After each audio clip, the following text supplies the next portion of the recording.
जो कमेटी बनाई गई थी बेंचेस तश्कील करने के लिए प्रैक्टिस एंड प्रोसीजर एक्ट के तहत, वो कमेटी में फिर हमें इतला मिली है कि जस्टिस मंसूर अली शाह साहब जो हैं वो उस कमेटी में नहीं बैठे और दोबारा से 2 मेंबर कमेटी ने ही आज का बेंच तश्कील किया है। वो 5 मेंबर बेंच बैठा तो जब बेंच शुरू हुआ तो एक और अजीबोगरीब चीज मैंने पहली बार अपनी प्रैक्टिस में देखी और वो ये थी कि एक सिटिंग जज जस्टिस मुनीब अख्तर जो ऑथर जज हैं जिन्होंने जजमेंट लिखी थी, जिस जजमेंट का रिव्यू हो रहा था वो मौजूद थे सुप्रीम कोर्ट में। वो उन्होंने बेंच में हियरिंग भी की लेकिन वो इस बेंच का हिस्सा नहीं थे, यानी कि ऑथर जज के बगैर वो रिव्यू प्रोसीडिंग शुरू हुई।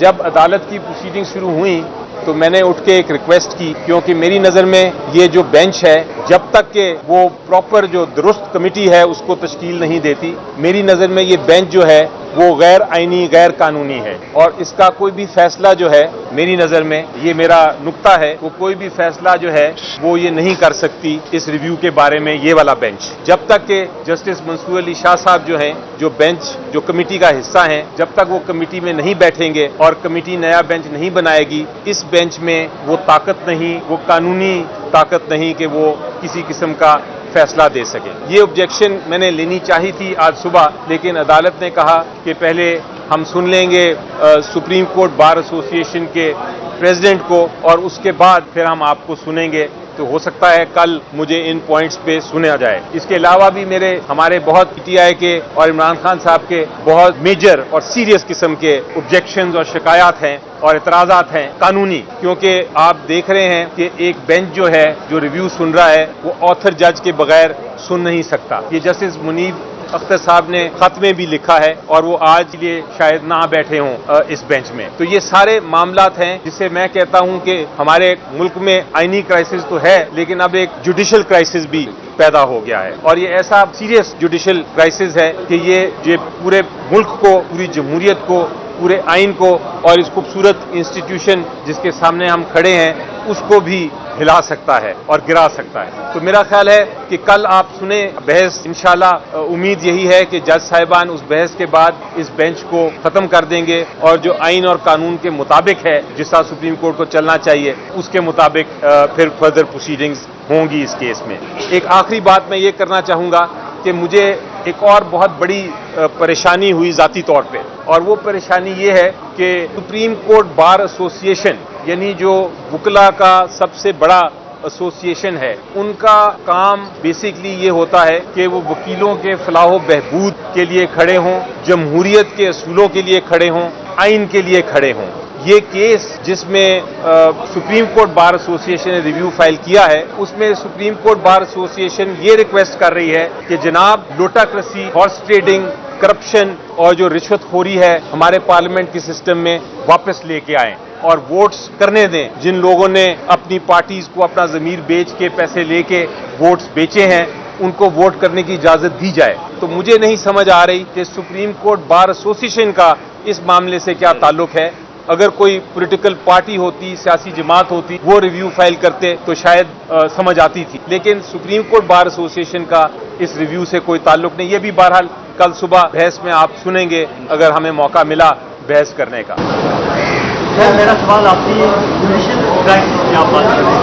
ये जुडिशल क्राइसिस हमने वर्षा पंजाब के दौर में देखी इस टाइम में, उसको दूसरी साइड में आज फाइव साहब इस तरफ है तो मंसूर अली शाह साहब उस तरफ है, तो जवाब क्या है आखिरी टाइम पे मसाइल पैदा होते हैं। देखिए, इस सारे क्राइसिस का एक हल है और वो हल मंतक के ऊपर बेस्ड है। वो हल एक तरह से प्रूडेंट प्रैक्टिसेस जो होती हैं, यानी कि आप दूरअंदेशी से सोच के, एक सोच समझ के एक एक्शन लेते हैं और उसका हल ढूंढते हैं। तो इसका हल बड़ा सिंपल है और पहले सुप्रीम कोर्ट, पहला जो क्राइसिस था जो सजाद अली शाह के जमाने में, जज साहब के जमाने में हुआ था, वो फिर सुप्रीम कोर्ट ने बड़ी खुशअस्लूबी से उसको रिजॉल्व किया। और वो उस खुशअस्लूबी का तरीका क्या था? वो खुशअस्लूबी का तरीका को सॉल्व करने का, उसका हल ढूंढने का ये था कि पूरा का पूरा सुप्रीम कोर्ट बैठा और उन्होंने कहा ये हमारे सामने मसले हैं, ये हमारे सामने प्रॉब्लम्स हैं, ये एक क्राइसिस बन गया है, इससे पहले कि इंस्टीट्यूशन को नुकसान पहुंचे, आए बैठ के हम इसको रिजॉल्व करते हैं।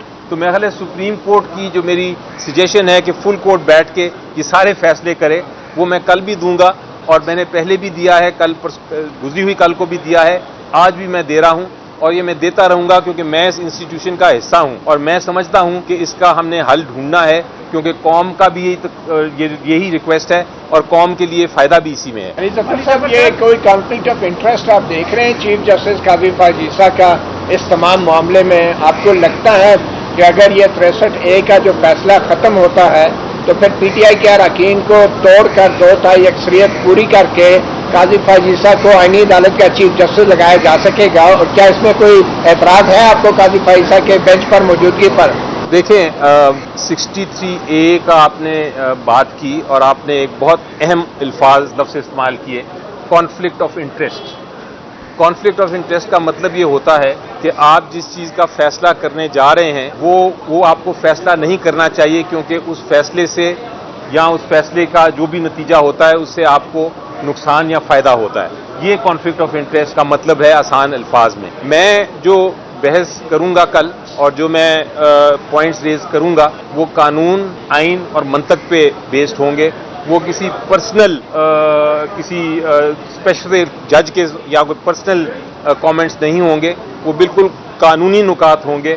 और मुझे यकीन है कि वो जो कानूनी नुकात हैं वो इतने वजनी हैं, वो इतने भारी हैं, वो इतने दुरुस्त हैं और इतने कानून और आइन के मुताबिक हैं कि वो इंशाल्लाह उनको मंजूर किया जाएगा। यही हमारी उम्मीद होती है। जब हम अदालतों में पेश होते हैं तो हम ये नहीं देखते कि सामने कौन जज है और वो कौन जज का क्या रुझान है। हम ये देखते हैं कि कानून क्या है, आइन क्या है, और हम एक्सपेक्ट करते हैं और उम्मीद रखते हैं कि जो भी जज साहिबान हैं वो उसके मुताबिक ही फैसला करेंगे। अगर वो फैसला कानून और आइन के मुताबिक नहीं होता तो फिर आपने देखा था सिंबल केस के साथ क्या हुआ। सारी दुनिया ने तनकीद की, ना सिर्फ आप लोगों ने तनकीद की बल्कि सारी वकला कम्युनिटी, सारी इंटरनेशनल कम्युनिटी, सारे पार्लियामेंट्स जो दुनिया के हैं, मैं बहुत सारे पार्लियामेंट्स में भी गया हूं, सब ने उसको कंडेम किया उस जजमेंट को। तो फिर तारीख जज करती है। मगर आपने कहा कि ये इमरान खान के आप वकील हैं ना, तो इमरान खान को कोई एतराज नहीं है काजी फाजीसा पे? इमरान खान साहब इतराज बहुत बार कर चुके हैं और देखिए, जब इतराज होता है किसी जज साहब के खिलाफ तो फिर जज साहब की अपनी मर्जी होती है। यही कानून है कि वो उसको फिर भी उसको सुने या ना सुने। वो इतराज किया था और उन्होंने कहा पहले कि मैं उसको सुनूंगा, तो वो उनकी मर्जी है, यही कानून है।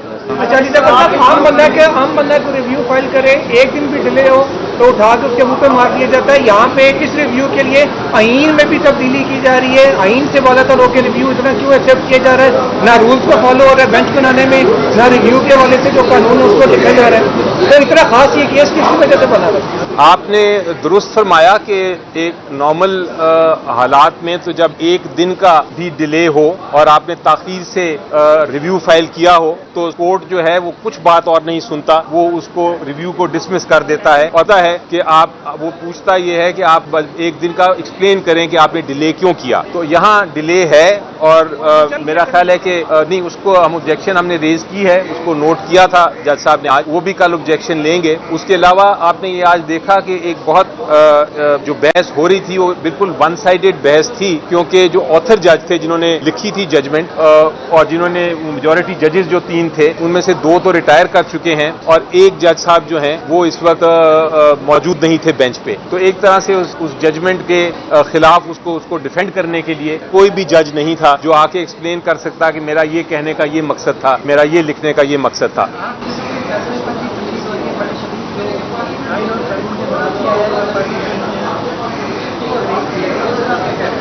जी, मुझे आपकी आवाज नहीं है।